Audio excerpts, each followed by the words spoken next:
नमस्कार, मी अमित गद्रे. तुम्ही पाहता न्यूज आणि लोकमत आणि या बुलेटिनची सुरुवात आत्ताच्या क्षणाच्या मोठ्या बातमीने आपण करतोय. ठाकरे बंधूंनी आपल्या मुलाखतीमधून मोदींसह फडणवीसांवरती निशाणा साधलेला आहे. मुंबई वेगळी करण्याच्या मुद्द्यावर चंद्रसूर्याचे दाखले दिले जात आहेत. फडणवीसांच्या हातात काहीही नाही, वरच्यांच्या मनात काय आहे हे पाहणं महत्त्वाचं आहे असं म्हणत राज ठाकरेंनी फडणवीसांवरती निशाणा साधलाय. तर त्यांच्याकडे मोदी आणि ईव्हीएम आहे, ज्याच्या जीवावर माणसं ढापायची आणि पैसे वाटायचं हेच सुरू आहे असं म्हणत कुठे नेऊन ठेवलाय महाराष्ट्र असा सवाल राज ठाकरेंनी उपस्थित केला. दरम्यान भाजप मराठी माणसाला हिंदू समजत नाही का असा सवाल उद्धव ठाकरेंनी केलाय. त्याचबरोबर धारावीच्या मुद्द्यावरून देखील उद्धव ठाकरेंनी महायुती सरकारवर निशाणा साधलाय.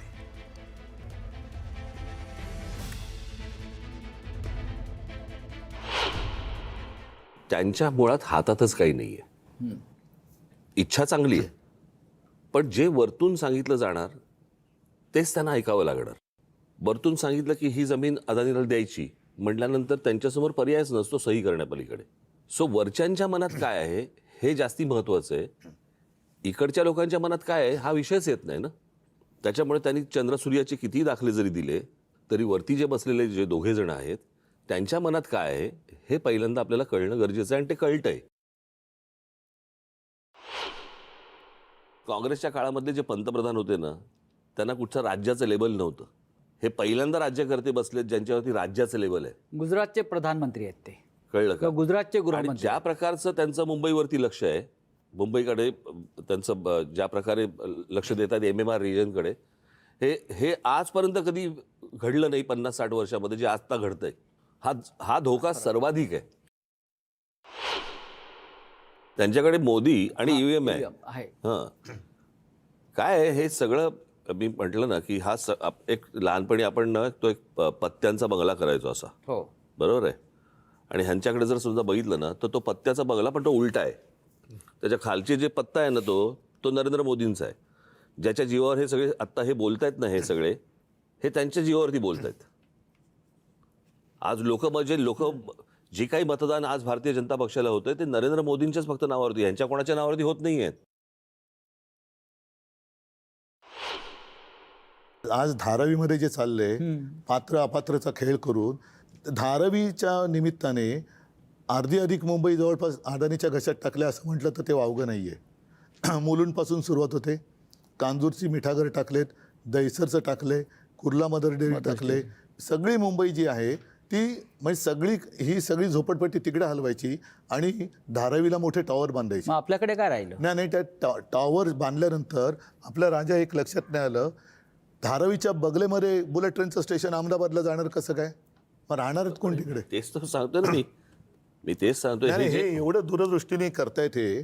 मग काय झोपडपट्टी मुक्त म्हणजे अडाणी युक्त करतायत. जसं ते काँग्रेस मुक्त करणार होते तसं आता काँग्रेस युक्त भाजपा झाला. तर मुंबई महापालिकेच्या रणांगणात आता टीकेचे बाण सोडले जात आहेत. मुंबईत जन्माला येऊन म्हातारे व्हायला आले तरी सुद्धा अजून मुंबईचा विकास करू शकले नाहीत असा जोरदार टोला मुख्यमंत्र्यांनी ठाकरे बंधूंना लगावलाय. नागपुरात तर्री पोहे विथ देवाभाऊ या कार्यक्रमात ते बोलत होते. गुरुवारी ठाकरे बंधूंच्या संयुक्त मुलाखतीचा पहिला भाग प्रसारित झाला. देवेंद्र फडणवीस आणि मंत्रिमंडळातील इतर मंत्री मुंबई बाहेरचे असल्यामुळे मुंबईतल्या समस्या आहेत तरी काय अशी टीका राज ठाकरेंनी केलेली होती. यावरती मुख्यमंत्र्यांनी नेमकं काय भाष्य केलं आपण बघूया. देवेंद्र फडणवीस नागपूरचे, अजून बाकीचे सगळे बाहेरचे. आता उदाहरणार्थ समजा तुमचा कुठचा काय गृहनिर्माण मंत्री किंवा अजून कुठचा PWD मिनिस्टर किंवा अजून कोणतरी हे बाहेरचे ज्यावेळेला येतात, ते ज्यावेळेला मुंबईत येतात त्यावेळेला त्यांना प्रश्न पडतो, सारा प्रॉब्लेम काय शहराचा?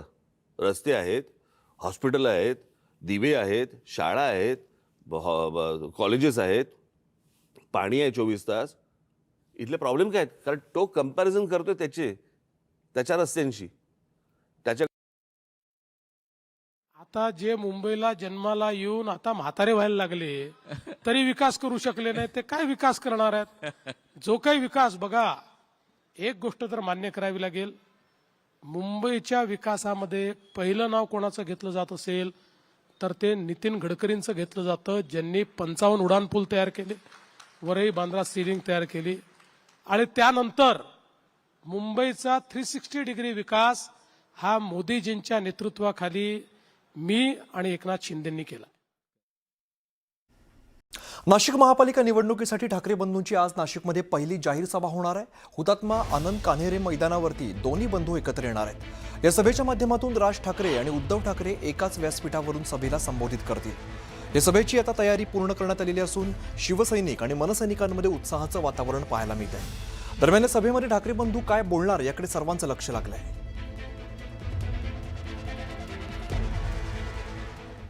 भाजपची अवस्था पिंजरा चित्रपटातील मास्तराप्रमाणे झाली अशी घणाघाती टीका राष्ट्रवादी शरद पवार गटाचे आमदार जयंत पाटील यांनी केली आहे.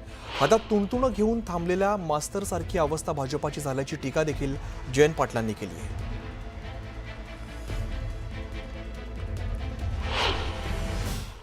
आता राग येईल, पण भाजपची अवस्था पिंजरा नावाचा एक पिक्चर होता. पिंजरा नावाचा सिनेमा होता. त्या पिंजऱ्याच्या सिनेमात ते मास्तर होता, तशी आता भाजपची अवस्था झाली.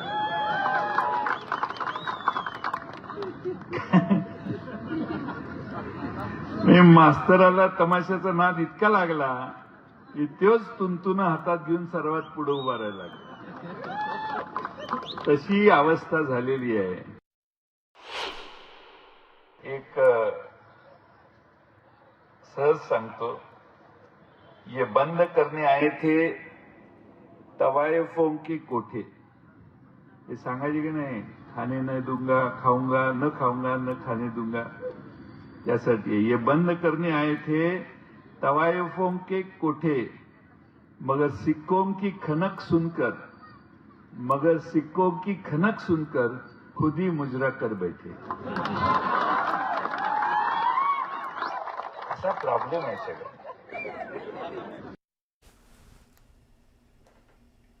इकडे जळगावात प्रचारादरम्यान गुलाबराव पाटील यांनी मुंबई महापालिकेच्या निकालाबाबत भाष्य केलंय. मुंबईची महापालिका ही मराठी माणसाच्या ताब्यात येणार असल्याचं त्यांनी म्हटलंय. तसंच मुंबईत मराठी माणूसच महापौर होणार असंही त्यांनी स्पष्ट केलंय. यावेळेला बोलताना त्यांनी लाडक्या बहिणींचं प्रेम आमच्यावरच असल्याचं भाष्य पुन्हा एकदा केलंय.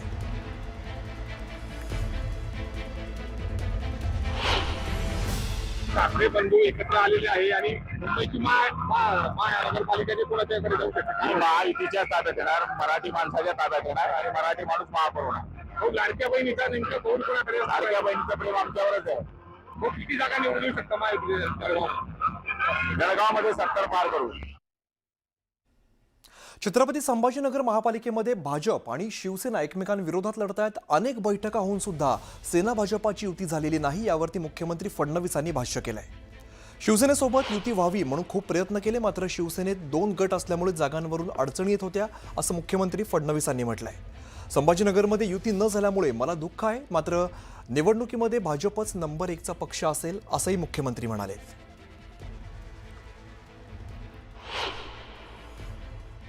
खूप प्रयत्न केला शिवसेनेसोबत युती करायचा. म्हणजे आमचे तर इथले नेते माझ्यापायी वैतागले की रोज ते एक प्रस्ताव द्यायचे, तिकडनं काहीतरी नवीन यायचं, ते वैतागायचे. मी त्यांना सांगायचो नाही, प्रयत्न सोडायचा नाही, आपल्याला युती करायचीच आहे. दुर्दैवाने इथली शिवसेना ही थोडी स्प्लिट होती. त्यामुळे आमच्याकडे कसं आहे, नेतृत्वाने सांगितलं की विषय संपला. इथे अनफॉर्च्युनेटली शिवसेनेमध्ये काही गट होते आणि त्यामुळे एकाने प्रस्ताव मान्य केला की दुसरा नेमका त्या प्रस्तावात काहीतरी काढायचा आणि सांगायचा हे नाही, आम्हाला हे पाहिजे. दुर्दैवाने त्यांच्याकडे डिवायडेड हाऊस असल्यामुळे ते शेवटपर्यंत निर्णय करू शकले नाही आणि शेवटी त्यांनी रागारागात म्हणजे त्यांच्या आपापसातल्या भांडणात ती युती तोडून टाकली. युती संभाजीनगरमध्ये तुटण्याचं मला दुःख आहे. इथे तुटायला नको होती. पहिल्यांदाच आपण निवडणुकीला छत्रपती संभाजीनगर म्हणून जातोय आणि मी तर आमच्या लोकांना सांगितलं होतं की चला 4 जागा कमी लढायला मिळतील, काय फरक पडतोय. आपल्याला शेवटी एक लार्जर अशा प्रकारचा इंटरेस्ट पाहायला पाहिजे, पण दुर्दैवाने ती होऊ शकली नाही. पण याचा अर्थ काय आम्ही शत्रू नाही आहोत. आम्ही आता या निवडणुकीमध्ये ही लढत आमची मैत्रीपूर्णच आहे. पण मला पूर्ण विश्वास आहे की छत्रपती संभाजीनगरमध्ये 1 नंबरचा पक्ष हा भारतीय जनता पक्षच असेल आणि आमच्या मागे मागे आमचे मित्र असतील. संजय राऊत बोलतायत, थेट जाऊया. राज्य गढूळ केलं. लोकांसांगे ब्रह्मज्ञान स्वतः कोरडे पाषाण, हे जे संतांनी म्हटलंय ते भारतीय जनता पक्षाच्या बाबतीत तंतोतंत लागू पडत आहे. हे वारंवार आम्ही म्हणतोय की काँग्रेस नसेल तर भाजपा नाही. शिवसेना नसेल तर भाजपा नाही. पूर्वी नेते किंवा कार्यकर्ते घडवले जात होते, आता ते पळवले जातात आणि आपले पक्ष उभे केले जातात. स्वतःच्या पक्षामध्ये नेतृत्व घडवण्याची किंवा कार्यकर्ता घडवण्याची अजिबात क्षमता नसल्यामुळे आणि स्वबळावर सत्ता स्थापन करण्याची ताकद नसल्यामुळे अशा प्रकारे चोऱ्या माऱ्या लांड्या लबाड्या कोणताही वैचारिक विधिनिषेध न ठेवता लोकांना पक्षात सामील करून घ्यायचे. खरं म्हणजे रवींद्र चव्हाण यांच्या ठाणे जिल्ह्यामध्ये घडलाय. अंबरनाथचा प्रकार जो आहे हा भाजपचे प्रदेशाध्यक्ष रवींद्र चव्हाण जे ठाणे जिल्ह्यातले आहेत, लिंबोलीतले आहेत, त्यांच्याच भागात प्रकार घडलाय ना हा. काँग्रेस आणि भाजपा युतीचा त्यांना कळू नये की त्यांचं ज्यामागे कारस्थान होतं. असे अनेक प्रकार या राज्यामध्ये घडत आहेत. परळीमध्ये शिंदे शिवसेना MIM आणि राष्ट्रवादी अजित पवार गट. मग आता आम्ही नवाब मलिक यांच्या मांडीला बसणार नाही वगैरे असे सांगत होते. तुमच्या सरकारमध्ये धर्मांध आणि राष्ट्रद्रोही लोक आहेत असे सांगणारे हे लोक आहेत ना. मग MIM बरोबर बसतात, काँग्रेस बरोबर बसतात. त्यांना काँग्रेसचा प्रचंड राग तिटकारा होता शिंदेना किंवा भाजपला. मग आता तुम्ही काँग्रेस बरोबरही बसताय मांडी लावून आणि MIMच्या लोकांनाही मांडीवर घेऊन बसताय. त्याच्यावरती उत्तर द्या ना.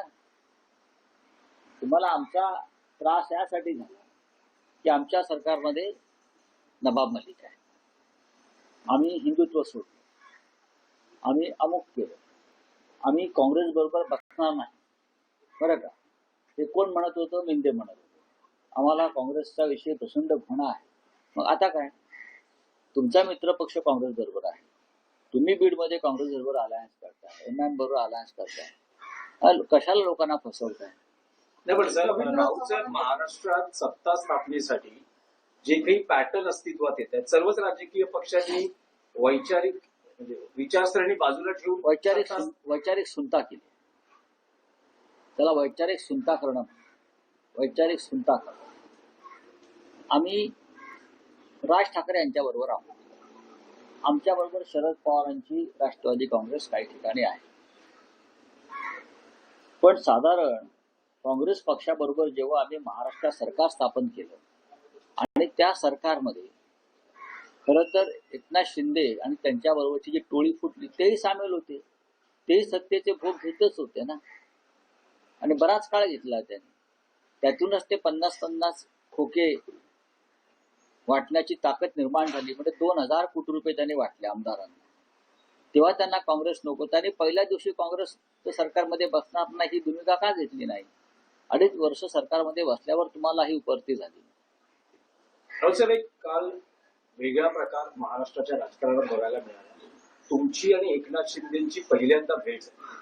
ही अनपेक्षित भेट होती की तुम्ही ठरवून त्यांना भेटायला? कसं काय ठरवून कोणाला भेट होती? जी अनपेक्षित भेट असते. अशा प्रकारच्या भेटी असतात त्या अनएक्सपेक्टेड असतात, अनपेक्षित असतात. ते राज्याचे जरी बेकायदेशीर असले तरी उपमुख्यमंत्री समोर आले. आम्ही एका कार्यक्रमात एकत्र होतो. आता आपल्या विचाराची नसलेली व्यक्ती त्या कार्यक्रमाला आली म्हणून त्या कार्यक्रमावरती बहिष्कार टाकण्याची विकृती आमच्यामध्ये नाही. माझा कार्यक्रम झाल्यावर ते समोर होते. हाय हॅलो झाला आणि आम्ही निघून गेलो. त्यांनी नमस्कार केला, तुम्ही नमस्कार केला. एकेकाळी तुम्ही जिथे आहात त्या घरी त्यांचं जाणं येणं होतं. एकेकाळी ते आमचे सहकारी होते, जवळचे मित्रही होते. हे सत्य आहे ना, हे सत्य आहे. आता त्यांनी पलायन केलं तर आम्ही काय करणार? आम्ही आहोत तिथेच आहोत. असं आहे की जे नीतिमान आणि निष्ठावान असतात त्यांच्या समोर जे पळून जातात त्यांच्या नजरेला नजर ते फिरवू शकत नाही. हे मी शिंद्यांच्या बाबतीत म्हणत नाही, हे सगळ्यांच्याच बाबतीत असं. आता अजित पवार शरद पवार एकत्र आहेत, पण सुरुवातीच्या काळात अजित पवार सुद्धा शरद पवारांच्या डोळ्याला डोळा भिडवत नव्हते. हे आपण चित्र पाहिलं असेल. पण हे सर्वत्र आहे. अवघ्या काही सेकंदासाठी हा प्रसंग घडला. त्यावेळेस शिंदेच्या जेव्हा तुम्ही समोर आला, काय एकूण तिथे चित्र होतं किंवा तुम्हाला काय वाटलं? मला काही नाही वाटलं. मला काय वाटणार? आणि कशा करता वाटावं, त्यातून काय महाराष्ट्राच्या अजून काय मिळणार, काहीच नाही. ते ढोंगी भाजप बरोबर सत्तेमध्ये आहेत, त्यांना भाजपा ब्लॅकमेल करताय. अमित शहा त्यांच्या पक्षाचे नेते आहेत आणि आमच्या दृष्टीने अमित शहा महाराष्ट्राचे शत्रू आहेत, महाराष्ट्राचे दुश्मन आहेत. म्हणून ते दोन ठाकरे बंधू एकत्र येऊन महाराष्ट्राच्या दुश्मनाविरुद्ध लढतायत.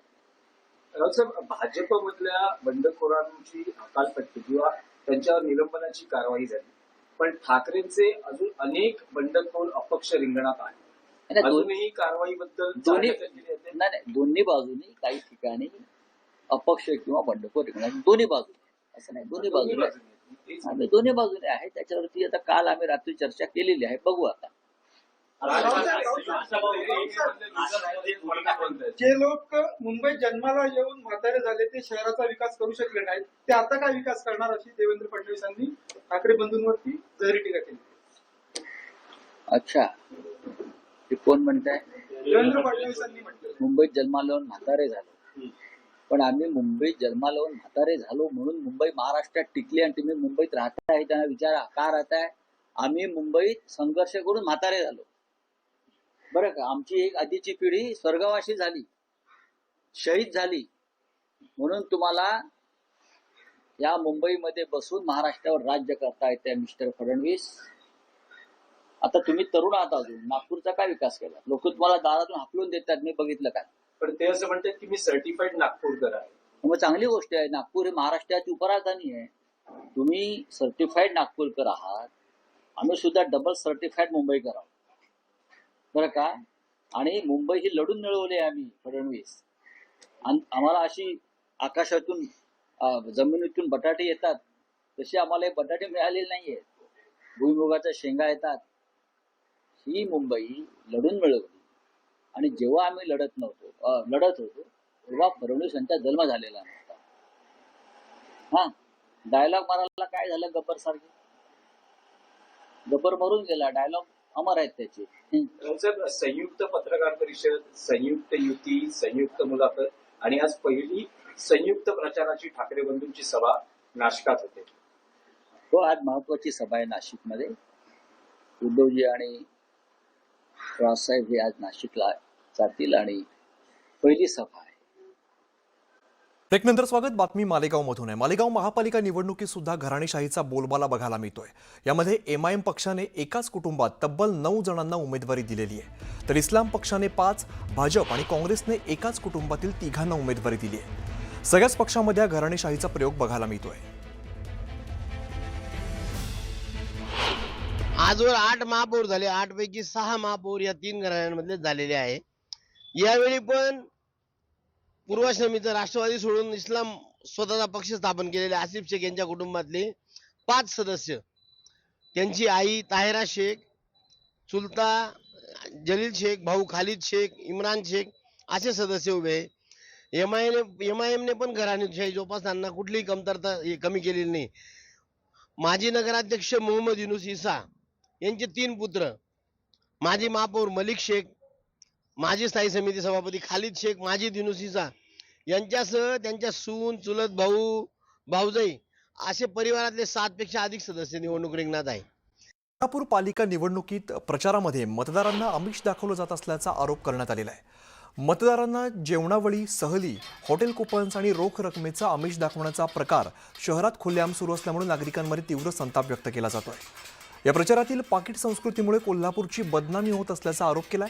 पद्मराजी महिला संघटनेने पुढाकार घेत छत्रपती शिवाजी पेठेत अनोखं थाळीनाद आंदोलन करून जनजागृती केलेली आहे. ही पाकिट संस्कृती हाणून पाडण्याचं आवाहन देखील केलं आहे.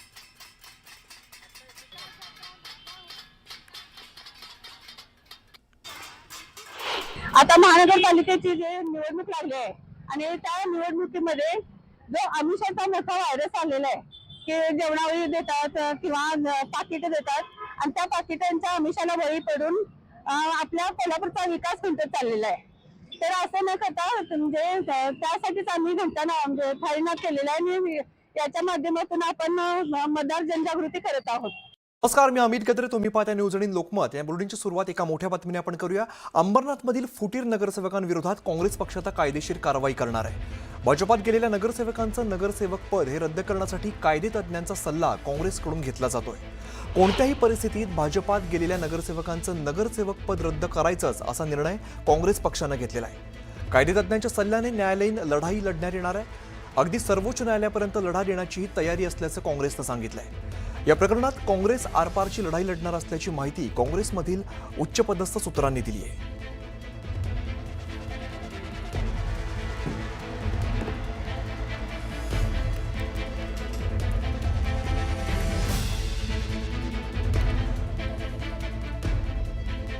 आमच्या प्रतिनिधी सुस्मिता बधाणे सध्या आपल्यासोबत आहेत. त्यांच्याकडे आपण जाऊया. सुस्मिता, अंबरनाथमधील जे फुटीर नगरसेवक आहेत त्यांच्या विरोधात काँग्रेस पक्ष आता कायदेशीर लढाई लढत आहे. अनेक अर्थांनी काँग्रेसच्या लोकांनी अर्थात 12 उमेदवार हे जिंकून आले आणि जिंकून आल्यानंतर त्यांनी भाजपसोबत अभद्र युती केल्याचा एक प्रचार सगळीकडे होत आहे आणि त्यातनं काँग्रेसच्या पक्षश्रेष्ठींनी थेट कारवाई सुद्धा केलेली आहे.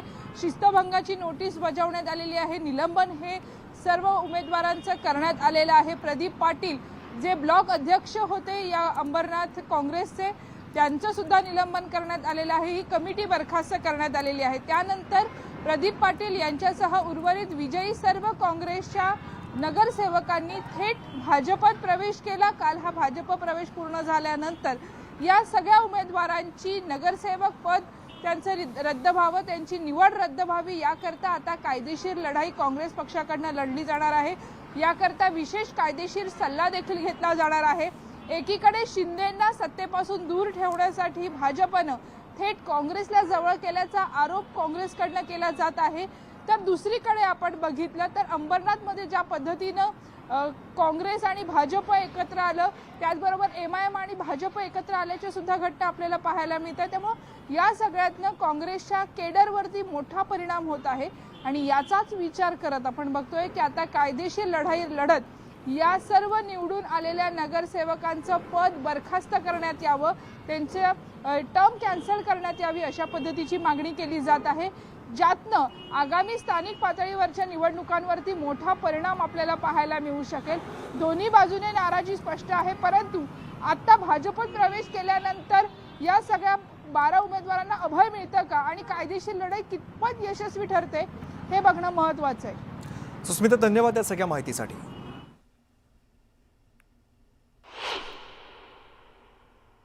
पुढची महत्त्वाची बातमी आपण बघूया. भाजप प्रदेशाध्यक्ष रवींद्र चव्हाण यांचे माजी मुख्यमंत्री दिवंगत विलासराव देशमुख यांच्याबद्दल वादग्रस्त वक्तव्य केल्यानंतर नव्या वादाला तोंड फुटलेलं आहे.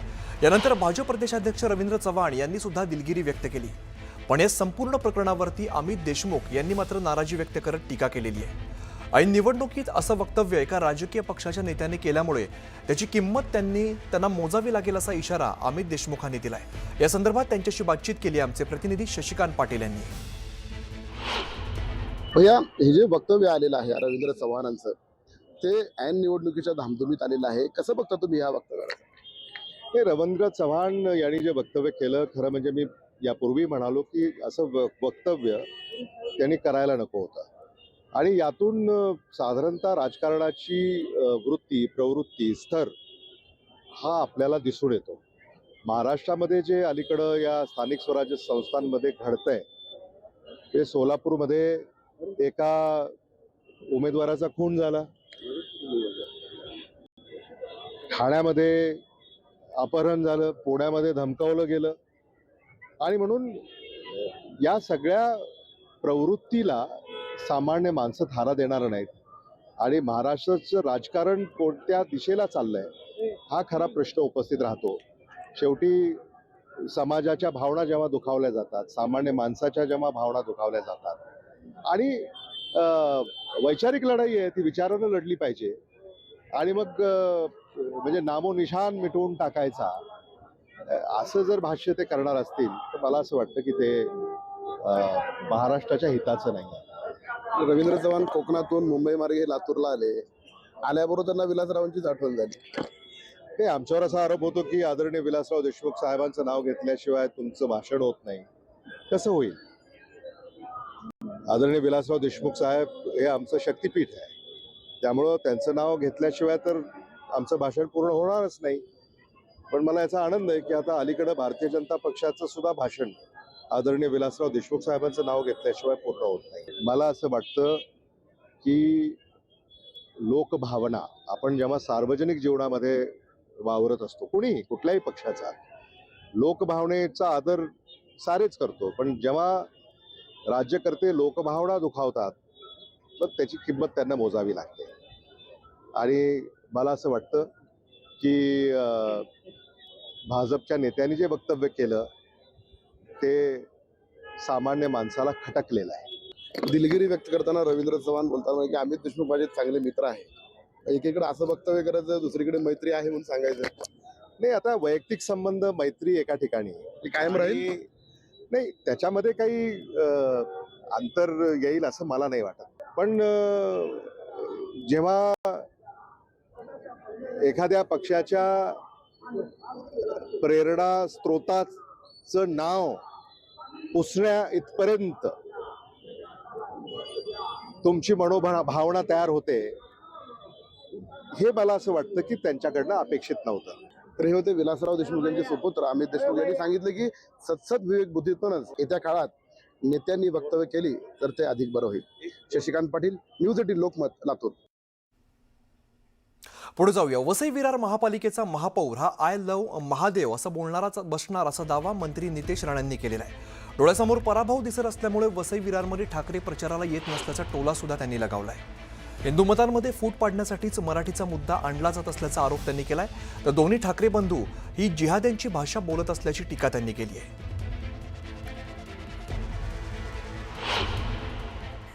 बंदर विकास मंत्री नितेश राणे साहेब आपल्याकडे आलेले आहेत आणि त्यांचा हा दौरा सुरू झाला. आपण त्यांच्याकडून जाणून घेऊया. आज तुम्ही सगळं पिंजून काढले, काय कराय काय सांगा? आज भारतीय जनता पक्षाचा कार्यकर्ता म्हणून महायुतीचे माझे सगळेच उमेदवार हे भरघोस मताने निवडून गेले पाहिजे. वसई विरारच्या महापालिकेच्या त्या महापौरच्या खुर्चीवर आय लव्ह महादेवालाच महापौर बसला पाहिजे.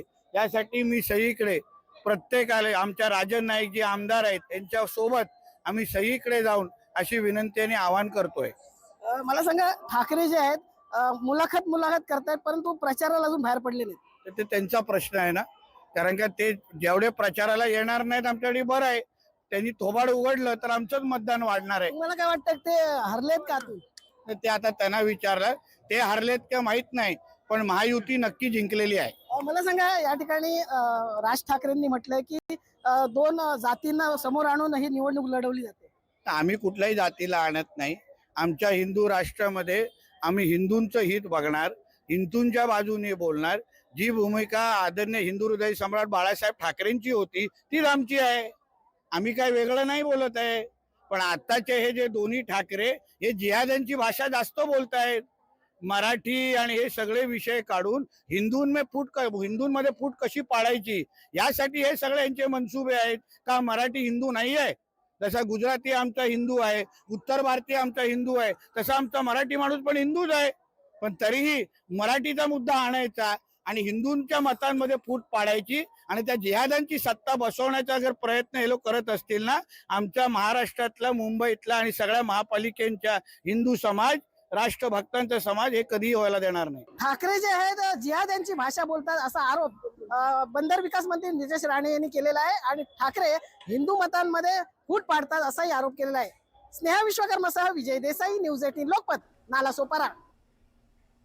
एमआयएम उमेदवारांच्या प्रचारासाठी खासदार असदुद्दीन ओवेसी यांनी मालेगावमध्ये जाहीर सभा घेतली. या सभेमध्ये फडणवीसांनी एकनाथ शिंदे, अजित पवार यांच्यावरती जोरदार टीका केली. जे अजित पवार शरद पवारांचे झाले नाहीत ते जनतेचे काय होणार असा टोला सुद्धा त्यांनी लगावलाय.